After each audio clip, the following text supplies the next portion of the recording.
So you're finally saving up for retirement, but don't know where to start. Don't worry, I got you, because in this video, I'll walk you through my financial investment plan as a 22-year-old graduating student. I'm sure many of you would also feel like you need to get your finances straightened out. Living alone during college made me realize just how important budgeting is, which is why I want to implement the 50-30-20 rule, where 50% goes to my needs such as groceries, rent, and utilities, 30% goes to my wants, and the remaining 20% towards savings, which first starts off by building my emergency fund and then investments. This plan works best and assumes that you don't have debts to settle, so if you're like me, good for you, and good for us. Some tools I use to manage my funds include a savings account as well as Gcash as an e-wallet. I use the Gcash alongside cash for day-to-day expenses and maybe look into getting a credit card for this in the future.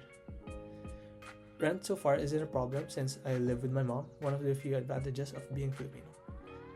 My car still works, but it's getting old, so a part of my savings would go towards the down payment for a car, which may be in 3 to 5 years, on top of the monthly payments afterwards.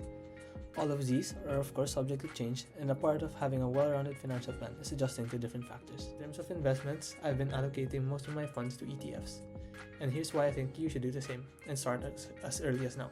ETFs, short for exchange-traded funds, is a type of pooled investment security that holds multiple underlying assets and can be bought and sold on an exchange similar to how stocks are traded. Basically a basket of securities that trades on an exchange just like a stock. They generally have lower expense ratios and costs. And when it comes to long-term investments, their returns have consistently beaten other investment vehicles such as gold, bonds, and real estate. But oh no, there's many different ETFs and you don't know which one to get.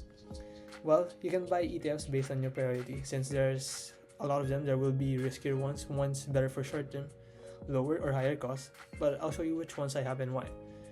Since my time horizon is long, my priority is really long-term capital appreciation with a focus on growth. Currently, I have 60% on VU, 30% on QQQM, and 10% on SHIB.